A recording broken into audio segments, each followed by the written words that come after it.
महाभारत की कथा श्री कृष्ण और शिशुपाल वध के प्रसंग बिना अधूरी है। शिशुपाल भगवान श्री कृष्ण की बुआ का पुत्र था और रिश्ते में कौरवों तथा पांडवों का भाई था। ये बात जानने योग्य है कि इतना करीबी होने के बाद भी भगवान श्री कृष्ण को आखिर शिशुपाल का वध करने की क्या आवश्यकता पड़ गई। इसका उत्तर जानने के लिए सबसे पहले शिशुपाल की जन्म की कहानी को जानना पड़ेगा। शिशुपाल वासुदेव की बहन और छेदी के राजा दमघोष का पुत्र था। इस तरह से वो श्री कृष्ण का भाई था। शिशुपाल का जन्म जब हुआ तो वो विचित्र था। जन्म के समय शिशुपाल की 3 आंख और 4 हाथ थे। शिशुपाल की इस रूप को देखकर माता पिता चिंता में पड़ गए और शिशुपाल को त्यागने का फैसला किया। लेकिन तभी आकाशवाणी हुई कि बच्चे का त्याग न करें। जब सही समय आएगा तो इस बच्चे की अतिरिक्त आंख और हाथ गायब हो जाएंगे। लेकिन इसके साथ ही ये भी आकाशवाणी हुई कि जिस व्यक्ति की गोद में बैठने के बाद इस बच्चे की आंख और हाथ गायब होंगे वही व्यक्ति इसका काल बनेगा। एक दिन भगवान श्री कृष्ण अपनी बुआ के घर आए। वहां शिशुपाल भी खेल रहा था। श्री कृष्ण की मन शिशुपाल को देखकर स्नेह जागा तो उन्होंने उसे गोद में उठा लिया। गोद में उठाते ही शिशुपाल की अतिरिक्त आंख और हाथ गायब हो गए। ये देख शिशुपाल के माता पिता को आकाशवाणी याद आ गई और वे बहुत भयभीत हो गए।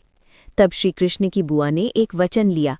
भगवान अपनी बुआ को दुख नहीं देना चाहते थे, लेकिन विधि के विधान को वे टाल भी नहीं सकते थे।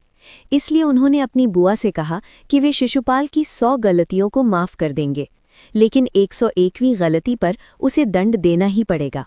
शिशुपाल रुक्मिणी से विवाह करना चाहता था, लेकिन रुक्मिणी भगवान श्री कृष्ण से प्रेम करती थीं और उनसे ही विवाह करना चाहती थीं। लेकिन रुक्मिणी के भाई राजकुमार रुक्मी को रिश्ता मंजूर नहीं था।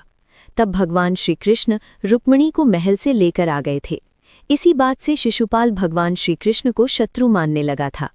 इसी शत्रुता के कारण जब युधिष्ठिर को युवराज घोषित किया और राजसूय यज्ञ का आयोजन किया गया तो सभी रिश्तेदारों और प्रतापी राजाओं को भी बुलाया गया।